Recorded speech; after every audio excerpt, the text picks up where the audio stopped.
Hello everyone, welcome to schedule 3। देखिए, उत्तर प्रदेश पीसीएस और आरओ की प्रीलिम टेस्ट सीरीज चलाई जा रही है 2023 की। यह टेस्ट नंबर आपका 33 है। 32 टेस्ट ऑलरेडी कंप्लीट हो चुका है। प्ले लिस्ट बना रखी है, आप लोग जा करके देख सकते हैं। देखिए, अगर आप किसी भी स्टेट पीसीएस की प्रिपरेशन कर रहे हैं, जैसे कि बीपीएससी हो, एमपीपीएससी हो, आरएस हो, छत्तीसगढ़ पीसीएस हो, झारखंड पीसीएस हो या फिर उत्तराखंड पीसीएस हो, तो आप मेरे टेस्ट सीरीज को देखिए, आपको काफ़ी फ़ायदा मिलेगा। या किसी वनडे एग्जाम की प्रिपरेशन कर रहे हैं तो भी आप इस टेस्ट सीरीज को देखिए, क्योंकि जो भी क्वेश्चन हैं वो सभी प्रतियोगिता परीक्षाओं के लिए काफ़ी महत्वपूर्ण है। देखिए, जो लोग फर्स्ट टाइम विजिट कर रहे हैं हमारे चैनल पे, वो चैनल को सब्सक्राइब कर लें। सब्सक्राइब करने के बाद से बेल आइकन को प्रेस कर लें कि जब भी वीडियो आए तो नोटिफिकेशन उनको मिल जाए। और देखिए, डेली जो है कि लोग पूछते रहते हैं कि टेस्ट नंबर 1 से टेस्ट नंबर कहाँ पे मिलेगा, तो आपको मैं बता दूं, और डेली मैं बताता ही हूँ स्टार्टिंग में ही वीडियो की, कि आप मेरे चैनल पे जाएंगे तो वहाँ पे एक प्लेलिस्ट है उत्तर प्रदेश पीसीएस 2023 का टेस्ट सीरीज का। वहाँ पे आपको टेस्ट नंबर 1 से टेस्ट नंबर 33 तक मिल जाएगा। तो जिन लोगों ने नहीं देखा है वो लोग टेस्ट नंबर 1 से स्टार्ट करें और टेस्ट नंबर 33 तक देखें। ठीक है, तो स्टार्ट करते हैं। फर्स्ट क्वेश्चन है, जनगणना 2011 के अनुसार उत्तर प्रदेश की औसत दशकीय जनसंख्या वृद्धि दर कितनी रही? 20.40%, 20.60%, 20.22%, 20.10%। देखिए, पूछा जा रहा है कि जनगणना 2011 के अकॉर्डिंग उत्तर प्रदेश की औसत दशकीय जनसंख्या वृद्धि दर कितनी रही। देखिए, दशकीय जनसंख्या वृद्धि दर क्या है कि मान लीजिए 2011 में जनगणना हुआ, ठीक है, उसके पहले कब हुआ था? तो 2001 में जनगणना हुआ था। तो 2001 से लेकर के 2011 के बीच की बात की जा रही है कि दशकीय जनसंख्या वृद्धि दर कितनी रही।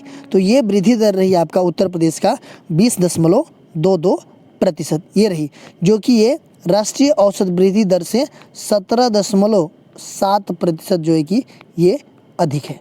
ठीक है, तो ये हो जाएगा आपका सी ऑप्शन। 2011 की जनगणना के आंकड़ों के अनुसार निम्नलिखित में से उत्तर प्रदेश के किस जिले में सबसे कम महिला साक्षरता है?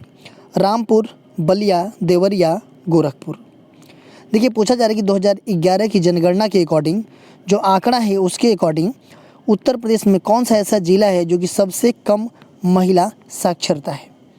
तो उत्तर प्रदेश में कौन सा जिला है? देखिए, अगर हम बात करें न्यूनतम महिला साक्षरता वाले जिलों की, तो पहले नंबर पे है आपका, न्यूनतम में पहले नंबर पे है आपका श्रावस्ती। यहाँ पे जो है कि 34.75% है। ठीक है, पहला पे कौन है? श्रावस्ती है। मतलब नीचे से ऊपर अगर हम बढ़ें तो, ठीक है, उसके बाद से है आपका बलरामपुर, उसके बाद से बहराइच, उसके बाद से बदायूं, उसके बाद से आपका रामपुर पड़ता है किस नंबर पे? तो 5वें नंबर पे। ठीक है, नीचे से अगर देखें तो पहले नंबर पे श्रावस्ती, बलरामपुर, बहराइच, बदायूं और रामपुर न्यूनतम महिला साक्षरता वाले ये डिस्ट्रिक्ट हैं। यहाँ पे पूछा जा रहा है कि इनमें जो दिया है इसमें से महिला साक्षरता सबसे कम किस में है? तो देखिए, यहाँ पे नहीं श्रावस्ती दिया है, नहीं बलरामपुर दिया है, नहीं बहराइच दिया है, नहीं बदायूं दिया है। 5वें नंबर पे पड़ता है आपका रामपुर, वो दिया गया है। तो ये हो जाएगा आपका ए ऑप्शन। देखिए, यहाँ पे श्रावस्ती, बलरामपुर, बहराइच, बदायूं रहता तो वो रहता, लेकिन वो है नहीं, तो ये हो जाएगा आपका रामपुर।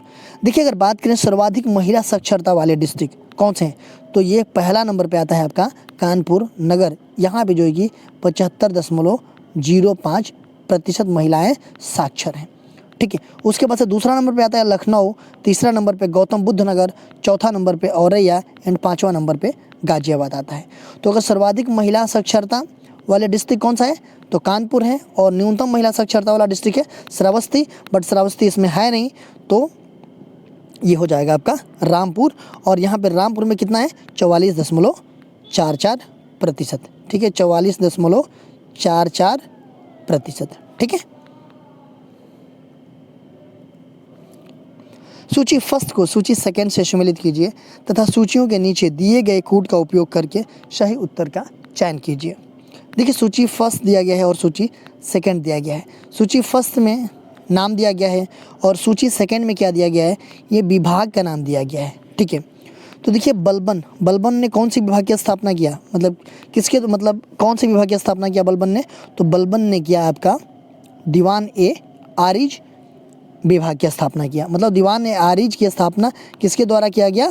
तो ये बलबन के द्वारा किया गया था। अलाउद्दीन खिलजी के द्वारा ये जो है कि दीवान ए मुस्तखराज, इस विभाग की स्थापना किया गया। और मोहम्मद बिन तुगलक के द्वारा जो है कि आपका कौन सा किया गया, तो ये दीवान ए कोही और फिरोज तुगलक के द्वारा जो है कि दीवान ए खैरात का स्थापना किया गया। ठीक है, तो ये सब विभाग के नाम है और ये इनके नाम है। तो इन्होंने जो है कि इस विभाग की स्थापना किया, तो ये हो जाएगा आपका 4321, मतलब कि आपका 4321 कौन सा है आपका, डी ऑप्शन हो जाएगा। ठीक है, ग्रीष्म ऋतु में तीव्र हवाओं को जो पूर्वी भारत में चलती है क्या कहा जाता है, चेरी ब्लॉसम, नार्वेस्टर, काल बैसाखी, इनमें से कोई नहीं। पूछा जा रहा है कि ग्रीष्म ऋतु में जो तीव्र हवाओं को जो पूर्वी भारत में जो चलती है उसको क्या कहा जाता है। तो देखिए अगर हम बात करें चेरी ब्लॉसम की, ठीक है, तो ये जो है कि इस प्रकार के तूफान जो है कि कर्नाटक क्षेत्र में आते हैं। तो कर्नाटक कहाँ है, पूर्व में तो है नहीं। नार्वेस्टर की अगर हम बात करें तो नार्वेस्टर ये न्यूजीलैंड में उच्च पर्वतों से उतरने वाली गर्म शुष्क तथा धूल भरी हवाओं को नार्वेस्टर के नाम से जानते हैं। काल बैसाखी ये जो है कि तेज़ गति से चलने वाली ये स्थानीय तूफान है और ये कहाँ पे आए हैं, तो ये बंगाल में आते हैं। तो बंगाल मतलब पूर्वी भारत में ही है, तो ये हो जाएगा आपका C option. Central arid zone research institute का मुख्यालय कहाँ अवस्थित है, Jaipur, Jodhpur, Jhansi, Chitrakoot. Central arid zone research institute का मुख्यालय कहाँ पे अवस्थित है, तो ये अवस्थित है आपका जोधपुर में। बी ऑप्शन आपका सही है। देखिए केंद्रीय शुष्क क्षेत्र अनुसंधान संस्था बोल सकते हैं या फिर काजरी बोल सकते हैं। इसकी स्थापना जो है कि भारत सरकार के द्वारा 1959 में किया गया था और इसका मुख्यालय कहाँ पे है, तो इसका मुख्यालय जोधपुर में है। धशान किसकी सहायक नदी है, गंगा की, यमुना की, कृष्णा की, कावेरी की। देखिए बात की जा रही है धशान नदी की, ये किसकी सहायक नदी है, तो देखिए धशान नदी जो है कि मध्य भारत में बहने वाली नदी है और यह जो है कि बेतवा की सहायक नदी है। किसकी सहायक नदी है, तो ये बेतवा की सहायक नदी है। ठीक है, देखिए अगर हम बात करें धशान नदी की, तो ये जो है कि मध्य प्रदेश के रायसेन जिले से निकलती है और ये आकर के बेतवा नदी में मिल जाती है। ठीक है, और बेतवा नदी किस में मिलती है, तो बेतवा नदी जो है कि यमुना में मिल जाती है।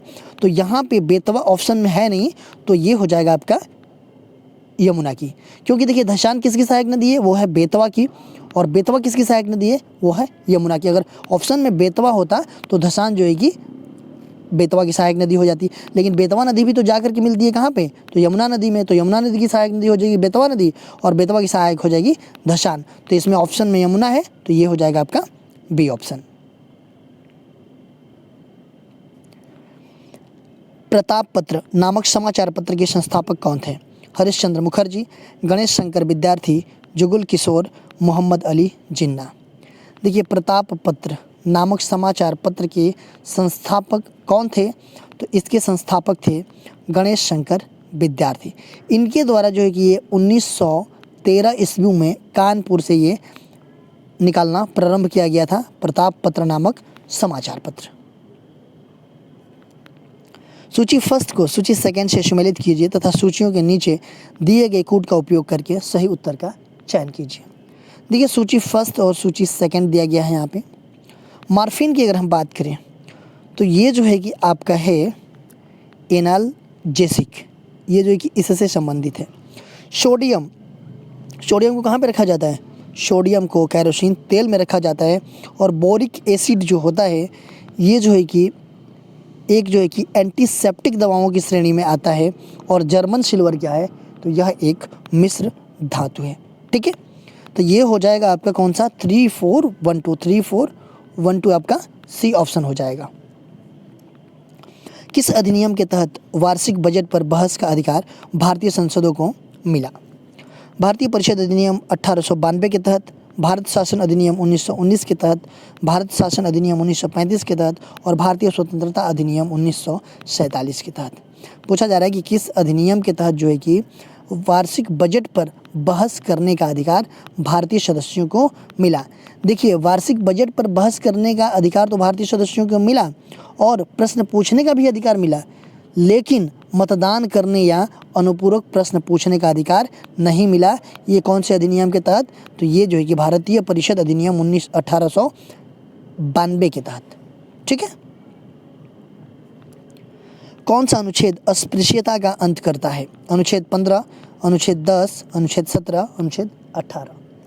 पूछा जा रहा है कि वह कौन सा अनुच्छेद है आपका कि वो अस्पृश्यता का अंत करता है, तो वह है अनुच्छेद आपका 17। अनुच्छेद 17 जो है कि अस्पृश्यता का अंत करता है। देखिए छुआछूत को पूर्णतः जो है कि समाप्त कर दिया गया है अनुच्छेद 17 के तहत। अगर ऐसा कोई करता है तो वो क्या है? वो दंडनीय अपराध है। देखिए जो अनुच्छेद 35 है इसमें जो है कि संसद को अधिकार मिला है अधिनियम बनाने का, ठीक है। तो अनुच्छेद 35 के तहत संसद के द्वारा एक अधिनियम बनाया गया है। कौन सा अधिनियम? अस्पृश्यता अपराध अधिनियम 1955। और इसके तहत जो है कि अगर कोई छुआछूत करता है और इस टाइप की चीज़ें कोई करता है तो उसको जो है कि 500 रुपया या फिर 6 माह का कारावास ये जुर्माना हो सकता है। 500 रुपया जुर्माना या 6 माह का कारावास या फिर दोनों हो सकता है, ठीक है। तो ये हो जाएगा आपका सी ऑप्शन। निम्न कथनों को पढ़कर कूट के अनुसार सही उत्तर का चयन कीजिए। चमगादड़ उड़ते समय पराध्वनि तरंगे छोड़ती है। दूसरा है कि पराध्वनि तरंगे अवरोधक से परिवर्तित होकर पुनः चमगादड़ तक पहुंचती है, जिससे चमगादड़ को सही मार्ग का पता चल जाता है और वह अंधेरे में भी उड़ सकती है। देखिए चमगादड़ उड़ते समय कौन सी ध्वनि उत्पन्न करती है? तो पराध्वनि तरंगे छोड़ती है। बिल्कुल सही है। एक लाइन में क्वेश्चन आ जा सकता है, वन लाइनर क्वेश्चन। पराध्वनि जो तरंगे होती है ये क्या करती है कि अवरोध से परावर्तित होकर के पुनः चमगादड़ तक पहुंचती है। देखिए मतलब यहाँ चमगादड़ है तो ये पराध्वनि तरंगे जब उत्पन्न करेगी तो इसका जो भोजन है वहाँ से क्या होगा? टकरा के फिर से आती है और ये क्या करती है कि वह सही मार्ग का पता लगा करके जो है कि ये वहाँ अंधेरे में भी उड़ जाती है अपने खाने के लिए, ठीक है, अपने भोजन के लिए। तो ये भी आपका सही है कि पराध्वनि तरंगे अवरोध से परिवर्तित होकर क्या होती है कि पुनः चमगादड़ तक पहुंचती है और जिससे चमगादड़ को क्या होता है कि सही मार्ग का पता चल जाता है और वह अंधेरे में भी उड़ जाती है। तो ये पहला भी सही है और दूसरा भी सही है, तो हो जाएगा आपका 1 और 2 दोनों सही। निम्न कथनों को पढ़कर कूट के अनुसार सही उत्तर का चयन कीजिए। जुगनू में एक ऐसी ग्रंथि होती है जिसमें फास्फोरस जैसा पदार्थ रुक रुक कर स्रावित होता है। फास्फोरस जैसा पदार्थ जो रुक रुक कर स्रावित होता है उसे लूसीफेरिन कहा जाता है। इसमें से आपको सही उत्तर का चयन करना है। देखिए जुगनू आप लोगों ने देखा होगा ना, रात में मतलब चलती रहती हैं, मतलब थोड़ा लाइट आएगा फिर अंधेरा होगा, लाइट आएगा अंधेरा होगा, इस टाइप का जुगनू जो है कि रात में चलती रहती है। तो उसमें एक ऐसी ग्रंथि होती है जिसमें क्या होता है कि फास्फोरस जैसा एक पदार्थ क्या होता है कि रुक रुक कर स्रावित होता रहता है, जिससे क्या होता है कभी लाइट कभी अंधेरा, लाइट अंधेरा ऐसे करके उड़ती रहती है रातों में जुगनू, ठीक है। तो ये होता है, ये सही है आपका। और फास्फोरस जैसा जो पदार्थ है जो रुक रुक करके स्रावित होता है उसे हम क्या कहते हैं? लूसीफेरिन कहा जाता है वो। तो ये भी आपका सही है और ये भी सही है। तो ये हो जाएगा आपका 1 और 2 दोनों सही हो जाएगा, सी ऑप्शन सही हो जाएगा। स्ट्रेंजर गैस कहते हैं नियान को, जिनान को, आर्गन को, उपयुक्त सभी को।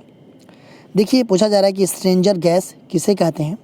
तो स्ट्रेंजर गैस कहते हैं किसको? ये कहते हैं जिनान को। देखिए ये हवा से भी भारी गैस होती है और जिनान को स्ट्रेंजर गैस के नाम से भी जानते हैं। क्यों?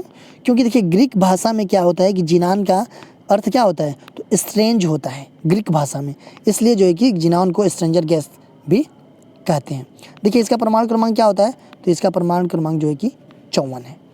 और ये क्या है? ये सब सारी अक्रिय गैस हैं। मनुष्य में पाई जाने वाली मुख्य अंतःस्रावी ग्रंथियां हैं पिनियल ग्रंथि, पैराथायराइड ग्रंथि, थायमीन ग्रंथि, ये सभी।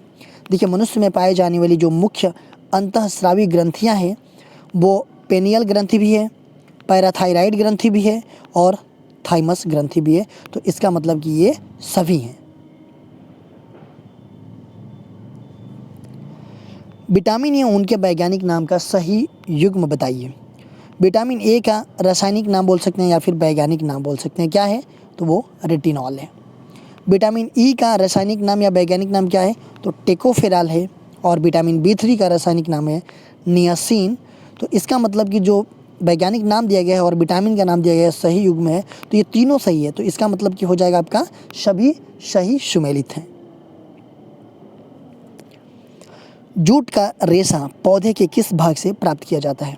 फल से, पत्ते से, तने से, फूल से।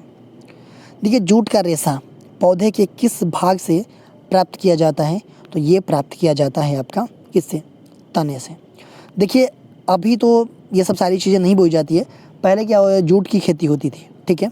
तो उसमें क्या पूरा जूट जो है ना एक डंडा लंबा सा मतलब पेड़ हो जाता था, तो उसको काट करके मतलब ऊपर से काट के फिर नीचे से काट करके क्या किया जाता था, इसका मतलब पत्ता होता सारा निकाल करके इसको गांव में क्या करते थे, जो तालाब वगैरह है ना या नहर है उसमें क्या करते थे कि इसको लिटा देते थे, मतलब भिगो देते थे। और 2-4-5-10 दिन बाद क्या होता था कि इनको निकालते थे तो क्या हो जाता था कि इसका जो ऊपर का खाल है ना वो उखड़ जाता था, ठीक है। ऐसे तो मान लीजिए कच्चा रहेगा तो वो उखड़ेगा नहीं, लेकिन जब आप जो है कि उसको पानी में भिगो देंगे 2-4-5 दिन, उसके बाद से क्या हो जाता था तो उसका पूरा खाल जो है कि उखड़ जाता था। और इसी से जो है कि मतलब जूट से रस्सी वगैरह या फिर और सारी चीज़ें बनाई जाती थी, ठीक है। तो ये जो है कि तने से होता है, ठीक है। पर्वतीय क्षेत्रों में एक से नीचे एक स्थित छोटे छोटे खेतों पर खेती करने की पद्धति क्या कहलाती है? ढालू खेती, समोच्च रेखा कृषि, पहाड़ी कृषि, ट्रक फार्मिंग। पूछा जा रहा है कि पर्वतीय क्षेत्र जो होते हैं उसमें से एक से नीचे एक स्थिति छोटे छोटे खेतों पर खेती करने की पद्धति क्या कहलाती है? तो ये पद्धति कहलाती है आपकी कौन सी? तो ये समोच्च रेखा कृषि कहलाती है, ठीक है। ये बी ऑप्शन आपका सही है।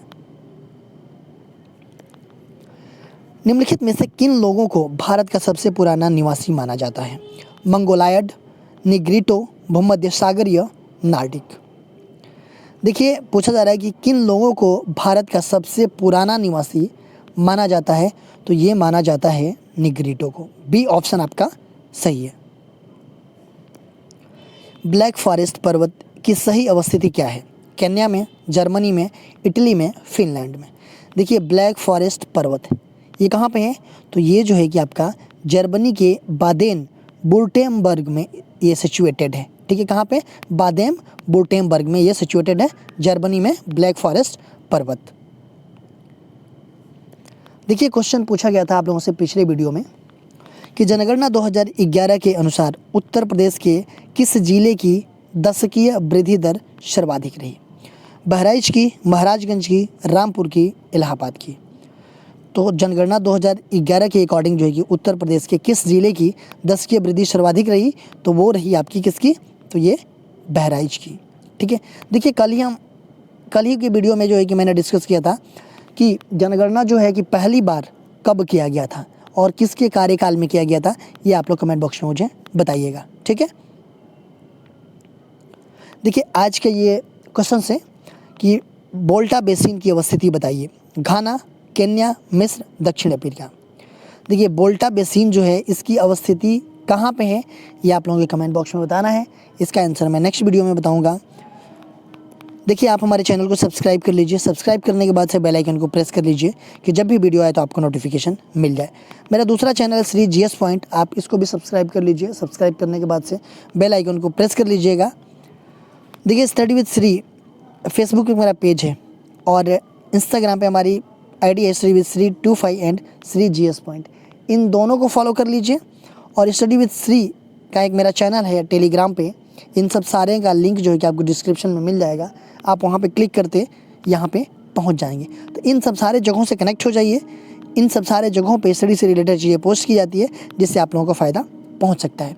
दोस्तों वीडियो अच्छी लगती है तो आप लोग लाइक किया कीजिए, एक अच्छा सा कमेंट्स कर दिया कीजिए, अपने दोस्तों में शेयर ज़रूर किया कीजिए।